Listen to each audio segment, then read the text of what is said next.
Hey, what's going on, guys? This is your boy Travis back again with another review. This time we're taking a look at Nico Robin from One Piece, another variable action heroes figure, and I have to say this one is awesome. Just point blank. I'm just gonna put that out here right away, right out front in the beginning of the review. She's awesome. Sorry, I got some gum in my mouth. Let me take that out. Um, but there's the figure. Let's go ahead and get to the accessories really quick so we can get that out the way. Let's see. She comes with two alternate faces, not including the face that she has on, which is not the face that she came with in the box, but it's closed eyes. Here's all the faces that she comes with. The face that I had on the figure with the closed eyes. She has two faces with the eyes open, one looking off to the side, and the other one has a slight grin on it.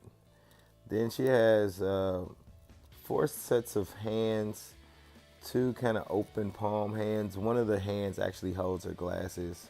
And then she has two open hand devil fruit power hands and some fist hands. Then she has two arm devil fruit power arms. Each one can go on different sides. And then she has two pairs of glasses. One to sit on top of her head and one to sit on her face. All right, so back to the figure here. I'm gonna go ahead and leave the arms on just because I like them and I think they're cool. But we'll get them out the way for articulation purposes for right now. You know what? Let me take that back. I'll go ahead and take these off so we can get a nice, accurate idea of what the articulation is.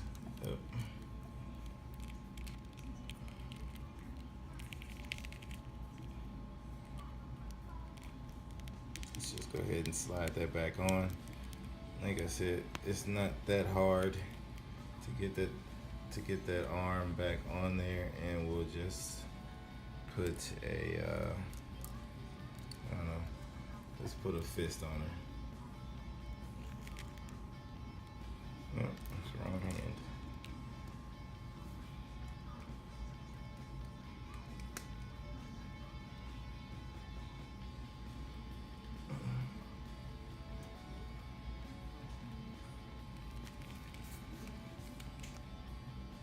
All right, so we got the figure here. So we'll go ahead and go over the articulation.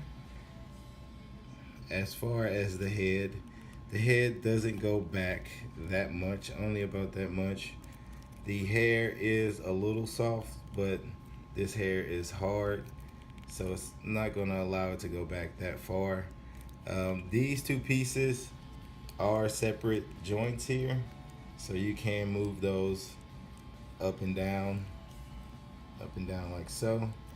If you move them up, I guess it does allow for a little bit more, but the two ball pegs here on the inside, or the two hinges here on the inside, is going to stop that. Plus she has, her neck kind of extends in the back there. If you can see that, it kind of extends a little bit, so it doesn't allow for a whole lot of movement to the back.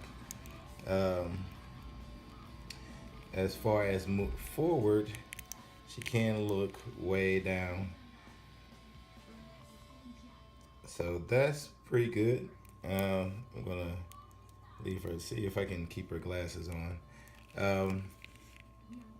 That's just the head articulation. The neck, you can get a little bit out of the neck, so if you can see it, you can get a little bit out of the neck, so you can get down a little bit more, but I don't see why that would be necessary. The head does twist like normal. She kind of has a butterfly joint here in the shoulder, so that does allow for a little extra movement forward. She does have huge boobs, so you're not going to get a whole lot past those, but I mean, it does allow for a little bit. So I guess it's somewhat functional, and it doesn't look bad. Um, it doesn't look bad, so that's good. Um, I do like the shading and everything around. She does have shading here around her breast. Um, it might be a little heavy where the joints are, but that's okay. Um, Her little skirt here does have quite a bit of shading in it. So as far as the shading and the paint, it's really nice. She has some shading here on her face a little bit. As far as the arms or the shoulders, I should say, they do come up way past parallel, so that's really good. You saw the elbow.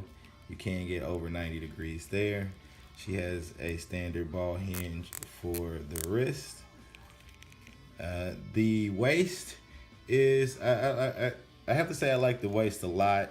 She doesn't get a whole lot of movement back and forth, but I like where they cut it. It doesn't mess with the sculpt really at all, and it does a lot for some kind of movement. So she can get some twisting action back and forth. It's not a whole lot, but it's pretty good. I'm not going to complain about it. As far as crunching forward, she can just do it just a little bit. For instance, that is as far back as she's going to go. Put that arm down. That's as far back as she's going to go. That's about as far forward she's going to go with that particular joint. But then she does have a waist twist here at the bottom of her jacket that allows her a lot more movement. So with that, combined with that, she can get a little more, not a whole lot, but a little more. She doesn't have anything at this waist. All your twisting is going to be up here. As far as the little skirt, it is soft plastic, but it's not going to really give you a whole lot of room for movement, which for this particular character, you don't really need it. She's not much of a dynamic character. She doesn't do any types of kicks or anything like that. But for the sake of the review, I will show you her articulation. Now, you will see one issue here that is not good at all. There's a lot of paint transfer here from the jacket onto her torso, which is it's covered up when you have her torso, the rest of her torso on, but this half of her torso is blue if you take it off. So be aware of that paint transfer. You cannot prevent it unless you keep the plastic on there. She did come with a piece of plastic in between here. So if you keep that on, you can. So the little skirt or whatever can come off, and then she does have, I guess, little panties there. You can see the joints here. They are kind of like, I don't know, I can't really see up in there to see it. I think they're like a wide joint or something like that, but they give you a lot of leeway. For instance, here you got your thigh swivel, and then you can get the legs all the way out, almost parallel. You can get a pretty good kick, and it's a nice stiff kick. Remember on Boa Hancock, this was super loose. Not on her. They're nice and stiff. They're not too stiff to where you feel like they're gonna break. But both legs are pretty good. This one on mine is a little bit stiffer than the other one. So, I would be conscious of that. Actually, it's actually giving me some trouble now trying to get it back down. I'm not gonna mess with that right now in the review, but she does get a little more than 90 degrees on the knee bend, and she has ankle pivot up that way, ankle pivot down that far, and she does have a toe joint. You're not gonna get really any ankle tilt, which I guess is fine. She does stand relatively well. I mean, she does have on high heels, so there's gonna be a little difficulty with getting her to stand properly, but not nearly as bad as I would say Nami, and especially Boa Hancock. Boa Hancock is like, I don't know what they were doing with her, but this is not a review on her, so I just try to leave that out as much as possible. But all in all, I really, really like this figure. That torso doesn't pop off easily at all, so you don't have to worry about that, at least not on mine. Yeah, she is a solid figure. I definitely recommend her. She is one of the best in the line so far. I can't complain about it at all, really. The few gripes that I have is with the paint transfer and maybe some tightness of her leg, but that can be worked out. Like, as you can see, I clearly got a hand on the wrong way. But anyway, like, comment, and subscribe. And as always, stay safe, keep collecting, and peace out.